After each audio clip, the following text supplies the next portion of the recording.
afternoon, grade 8. We are going to look at Pythagoras today. So this is just a short introduction into something that you're going to need in order to do the next section, which is area, perimeter, volume, and total surface area. So you're going to need to apply Pythagoras to some of those problems. So firstly, Pythagoras, bit of a funny word, he was actually a Greek philosopher and he made a very important discovery in mathematics. And that was that there is a relationship between the lengths of the three sides of a right-angled triangle.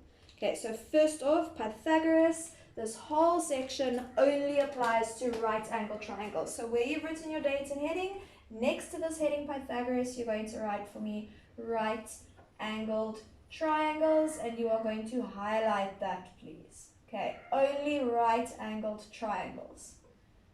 And I'm hoping we know what right-angled triangles are. Should have done that in primary school. So a right-angled triangle is any triangle that consists of a 90-degree angle. And remember, we indicate a 90-degree angle with a little blocky like that.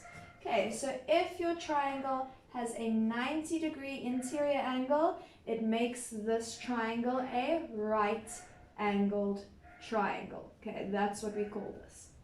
Now, the idea behind Pythagoras is it is to help us to determine one of the three lengths of the sides if we know two of them. Okay, so if you know two sides of your triangle, okay, we can use Pythagoras' theorem to determine the third. Okay, we can calculate the length of the third. So you need to know two of them in order to determine the length of the third triangle. Now, before we can get to doing any calculations, you first need to learn a little bit more terminology. So with a right-angled triangle, I'm going to draw it a bit differently this time. I'll draw it that way. With all right-angled triangles, there's a fancy name we give to the side that is firstly the longest side and also is the side that is opposite the 90-degree angle. So in order to identify it, draw a little arrow for yourself from the corner through that corner, and if you extend your arrow, the side that your arrow is pointing to is the side I'm talking about, and the fancy word, the fancy name we give to the side is called the hypotenuse. Okay, hypotenuse. So that is the longest side of the triangle, which is the side of the triangle opposite the 90 degrees. Okay, so hypotenuse, the longest side of the triangle, and now it's not always easy to identify the longest side from a diagram. So also we can identify it as the side opposite the 90-degree angle. Okay. Now, why this is important is because Pythagoras, this Greek philosopher, he discovered that the length of your hypotenuse and the lengths of your other two sides are related mathematically. And the way that they are related is that the hypotenuse, if we take the length of the hypotenuse and we square it, we will get the same value. Let's write that a bit bigger, I think. Okay, if we take the length of the hypotenuse and we square it, we'll get the same value as if we take each of these sides, square them, and add it together. Okay, so I'm going to call this side 1, and I'm going to call this one side 2. So the hypotenuse squared is equal to side 1 squared plus side 2 squared. Okay, this little 1 here and this little 2, these have nothing to do with the maths. They are the names of the sides. They are what we call subscripts. Those numbers do not partake in any of the maths. Okay, it's just the name of the sides. So Pythagoras' theorem says hypotenuse squared equals side 1 squared plus side 2 squared. Now, it's very important that you've got a firm understanding of equations in order to deal with Pythagoras, because sometimes you'll be determining the length of the hypotenuse, then life isn't so difficult.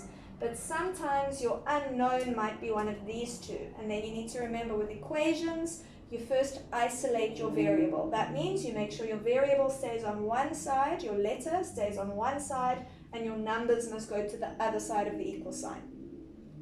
Okay, so I'm going to jump straight into an example. Let me actually pause you there and erase some of this, and then I'll jump straight into an example. Okay guys, so we might get a question like this. We are given a right angle triangle. They tell you two of the sides and they ask you to determine the unknown side. So the first thing you always do on the side here, I'm going to write down what we first always need to do. 1, you identify the hypotenuse. Okay, so the first thing we do always is we identify the hypotenuse. Hope we remember how to do that. Okay, we go from the corner where our 90 degree is, through the corner of the blokkie, and we keep extending that arrow, and the side we're pointing to is our hypotenuse. So in this question, the hypotenuse is that side there. Okay, and I want you to actually label it on your diagram. That is our hypotenuse. So when we go ahead and actually try to determine the length of this, you write down Pythagoras' theorem. So you're going to write down h squared equals side 1 squared plus side 2 squared. Okay, so in our working out, hypotenuse squared equals side 1 squared plus side 2 squared. And with this, with Pythagoras, and when we get there with all geometry, you need to state a reason. Okay, so what that means is you write down an equation, and then you need to tell me, how did you know that equation was true? Well, we know it's true because this Greek philosopher Pythagoras discovered it, but we need to write that down. So the third step is to write down your reason, and we write reasons in brackets, and we're going to put Pythag like that in brackets. So we shorten it, we don't have to write Pythagoras every time, Pythag in brackets.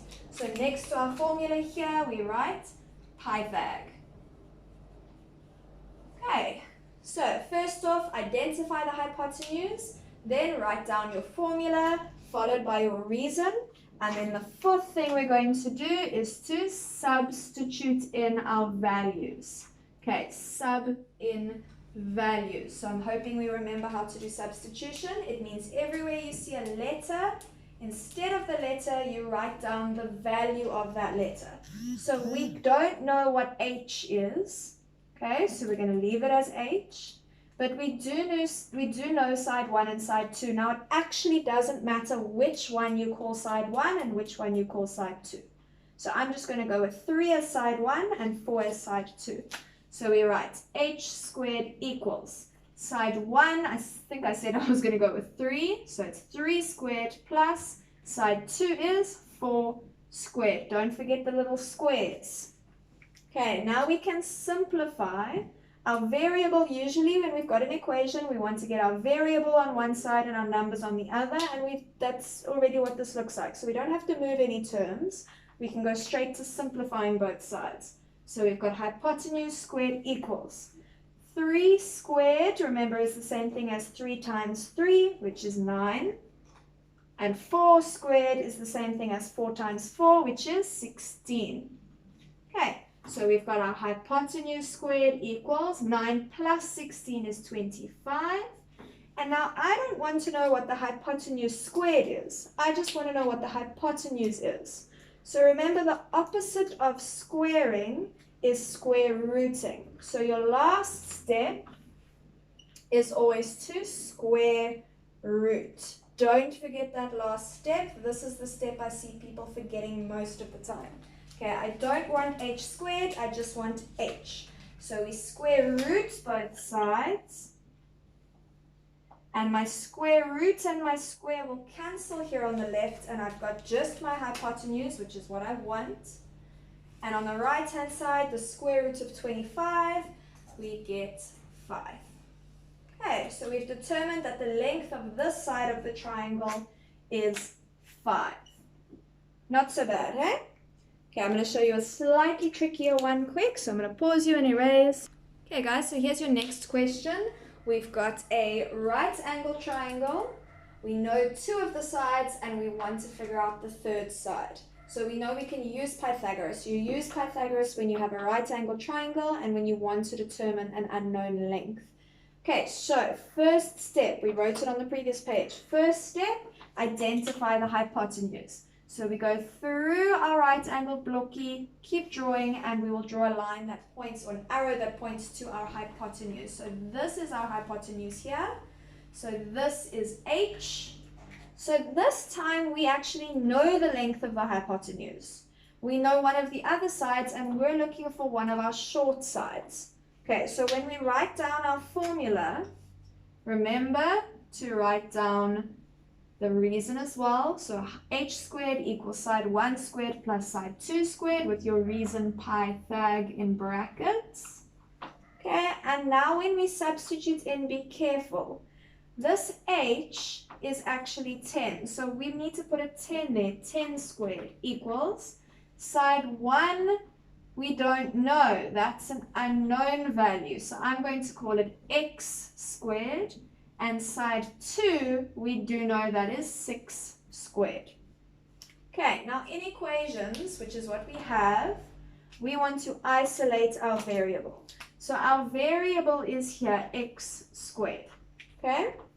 Usually we'd want to put our variable on the left-hand side, but because it's on the right and it's positive. So if we think ahead, we know if we move it to the left, it's going to become negative, which makes life a little bit trickier. So let's actually just leave this on the right, okay? But that means that we've now decided that the right-hand side of our equation belongs to the letters, which means this 6 squared needs to actually move over to the left-hand side. Okay, so we're keeping our x squared on the right, and we're going to move our number, the 6 squared, over to the left. So we're going to have 10 squared, which was always on the left, and now when we move this, it was plus, it becomes minus 6 squared equals x squared. Okay, now we're going to solve that very similarly to how we did the other one. We square each one of these individually. So we've got 10 squared, which is 100, minus 6 squared, which is 36, equals x squared. We can simplify this to 64 equals x squared.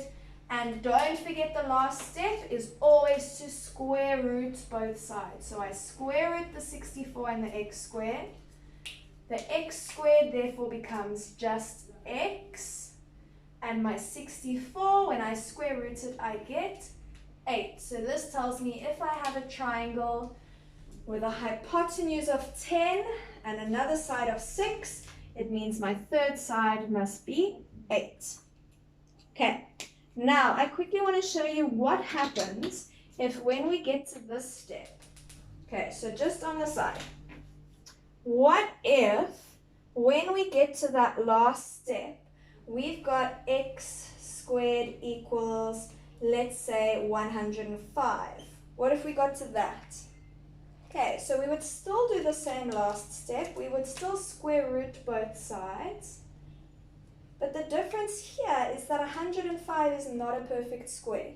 So what I want you to do in this case, and I'm going to try my best to show you on my calculator in the screen, is you're going to use your calculator to determine the square root. Okay, so I know you've all got different calculators, but I hope you all know how to do square root on there.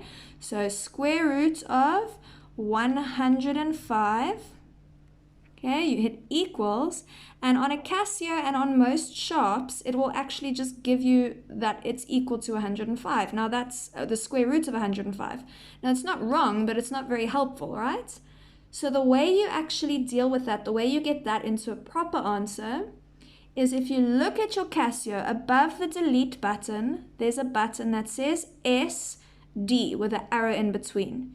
This means it's going from surd form, which is something you'll learn next year. It has to do with it being under a square root. It's going from surd form to decimal form. We want decimal form. So we're going to push that button, and it tells us it's 10,24695077. Now, I want you to please round off to 2 decimal places if this happens. Hoping we remember to round off to 2 decimals. You look at the third decimal. If the third decimal is lower than 5, then the second decimal would stay 4. But if the third decimal is 5 or greater, then your second decimal must go up. So because our third decimal is 6, it means this must become 10,25. Okay, so when we square root a number that is not a perfect square, okay, just quick, what did we get? 10,25. Okay, so square rooting something that is not a perfect square, you need to use your calculator.